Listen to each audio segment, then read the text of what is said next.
Y'all, I have never lost interest in a franchise that I had been watching for so long until this whole bullshit with Scarlet Witch. I know this is not, I know I don't normally talk about comics or like Marvel like that, but I feel like I need to say something because I have been in the Marvel fandom. I was in the Marvel fandom for a good long time for the MCU, and now I can't do it anymore. And it's because of this character.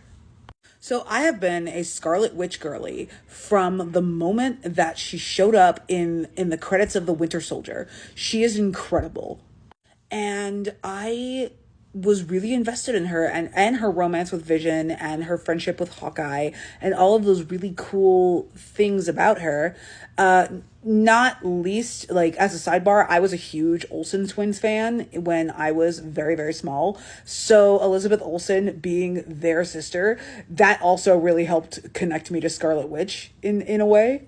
So when she starts to step up as a character, like going on into Civil War, going into Infinity War, she's incredible. And she's carrying like so much pain and so much grief. And then when we get WandaVision, we just get to see the entire landscape of her pain and her suffering. And it's WandaVision is by far, I would say, one of the top five things that Marvel has ever done, like the MCU has ever done. And then all of that just goes down the drain when it comes to Doctor Strange and the Multiverse of Madness. And I'll be real, I was super excited for Doctor Strange and the Multiverse of Madness. Like the magic aspect really appealed to me. Seeing Scarlet Witch as like an adversary was gonna be really cool for me. I was very excited to see what was gonna happen, especially coming out of WandaVision, knowing that she was going to work on dealing with her pain and dealing with her suffering. And also the White Vision was out there. Like there was a lot of different ways that Scarlet Witch could have gone. And then Marvel, the guy who directed Multiverse of Madness and the people who wrote it, they just went, that's nice. And then they blew it all up. I think if I remember correctly, they had written Doctor Strange and the Multiverse of Madness without ever having watched WandaVision. And maybe WandaVision wasn't out at that point, but like I figure you guys are Marvel writers and the WandaVision is also written by people who work for Marvel.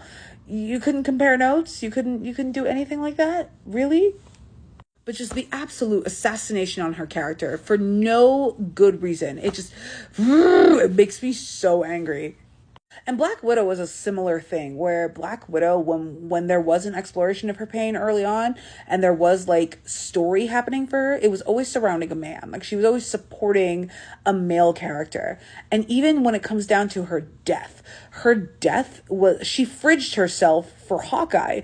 And Hawkeye, him dying there actually could have been a really interesting, a really cool culmination of that character. And that's his way of atoning for all of the murders that he did and whatnot. And while they can't bring Black Widow back and they can't mess with the other timelines, Captain America can just jump into the time stream and not come back and get with Peggy for no reason. That's a whole other ass rant.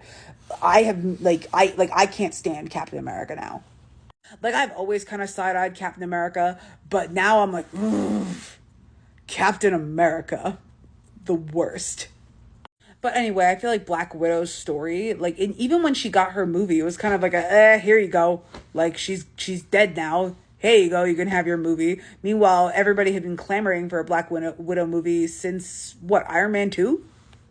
And it just goes to show, like, the lack of care and the lack of nuance when it comes to the girl characters in the Marvel movies, because the male characters, I don't think have ever been sidelined in favor of a woman like that. That's never happened. And on top of that, like Marvel, they go out of their way to like pay lip service to like feminism and pay lip service to giving female characters and woman characters their due, but they just don't do it. I hated Endgame when I watched it the first time. It was just a lot of exposition. It was just fan service and fury. It signified absolutely nothing.